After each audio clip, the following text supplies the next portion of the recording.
Welcome to this explainer. Did you know that the vast majority of businesses without a continuity plan actually fail within 2 years of a major disaster? Seriously.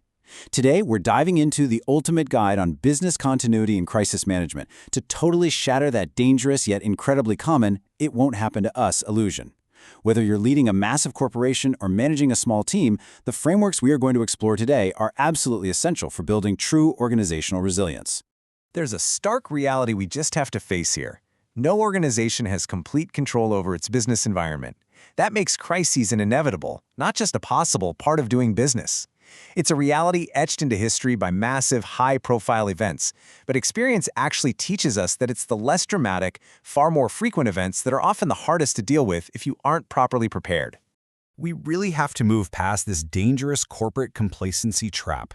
Research actually shows that crisis-prone organizations tend to exhibit this kind of groupthink, where executives genuinely believe their sheer size, or maybe a comprehensive insurance policy, makes them immune to disaster. But let's be real, insurance cannot indemnify against a tarnished brand or lost market share. Relying on a static, tick-box approach or just copy-pasting best practices without context is going to fail. Why? Because a simple checklist completely overlooks the human element. At the end of the day, it's people who deal with crises, not just structures. So, to systematically solve this problem of complacency, here is our agenda. First, the corporate complacency trap. Second, planning versus active management. Third, the 6-stage BCM life cycle. Fourth, core BCI principles. And finally, the crisis management framework. Okay, Section 1, the corporate complacency trap. Let's get into it. Picture this. You're sitting in the hot seat during a post-crisis inquiry. The dust is settled, the damage is already done, and this is the very first accountability question you are going to be asked. When did you know? It immediately and brutally tests your organization's monitoring and awareness capabilities. Now, if you answered that you did know there was an issue, well, here comes the second question, and it demands proof of your immediate proactive response. Pointing to a heavy, dusty emergency manual sitting on a shelf, yeah, that isn't going to cut it.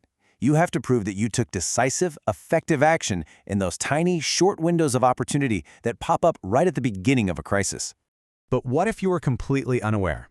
Well, this third question hits the absolute hardest. It highlights the ultimate failure in organizational awareness and communication.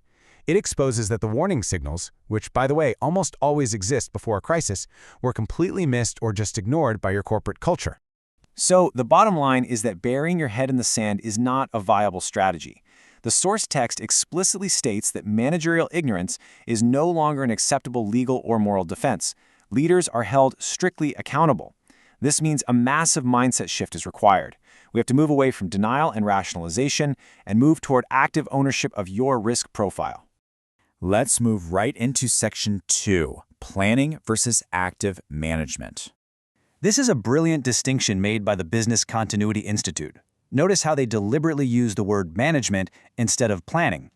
You see, planning kind of implies there's a start and an end to the process. You write the plan, you file it away in a drawer, and boom, you've got yourself a static, unwanted bureaucracy. Business continuity planning is often just a piece of paper. But business continuity management, or BCM, is a dynamic, proactive, and ongoing process. It absolutely has to be kept up to date and fit for purpose to be worth anything at all. And, BCM is just so much broader than simply IT disaster recovery. Way too many organizations focus all their efforts on IT because it's mission critical, but then they leave themselves completely exposed on every other front. It's an all-embracing discipline. It means ensuring staff safety above all else, maximizing the defense of your brand so it doesn't take a fatal hit, shielding your customers from the fallout, and proving to regulators and the market that you have effective governance even when you are under immense pressure. All right, Section 3, the 6-stage BCM life cycle. This structured life cycle is a really fantastic interactive tool featuring 6 distinct stages. It kicks off with Stage 1, truly understanding your business and identifying mission-critical activities through a business impact analysis. Next, you move to Stage 2, building your BCM strategies, and then Stage 3, actually developing and implementing that active response. But here is the crucial part. You must move into Step 4. Building and embedding a resilient BCM culture throughout your staff. That is followed up by Step 5, actively exercising, maintaining, and auditing the plan. And finally, Step 6 is continuous BCM program management. You literally cannot just build a plan. You have to run simulations, destruct test your strategies, and actually rehearse with the real people who will be executing them. Moving on to Section 4, Core BCI Principles. To ensure that life cycle we just talked about actually works in the real world, you've got to follow these guiding rules. These principles dictate that true resilience isn't just a cost center. It is an integral part of corporate governance that has to actively add value to the organization. It can't just be about ticking regulatory boxes. Plus, all strategies must be business-owned and driven. And here is a massive takeaway. Reputation and brand risk absolutely cannot be outsourced. Think about it. Even if a third-party vendor causes the failure, your stakeholders will hold you accountable for the impact on the brand. And finally, Section 5, the Crisis Management Framework. This framework perfectly maps out the exact timeline of a disaster response. It starts on the front end with business risk control and assessment, basically constantly monitoring the environment and evaluating crisis criteria. Then, when a threshold is crossed, we hit invocation and escalation. This is where you pull the alarm and trigger your active modular response. As the chaos actually hits, you move through management and recovery, executing your business and technical solutions. But crucially, it doesn't just stop when the fire is put out. It moves right into formal closure and review, dealing with investigations or even litigation. And finally, and this is the most important part for long-term survival, it moves into improvement, ensuring the organization actively learns and implements those vital post-crisis recommendations. So, what should you really take away from this entire explainer? It's what the source material calls the acid test. Surviving a crisis isn't just about fixing a broken server, literally putting out a physical fire, or just resolving the technical issue.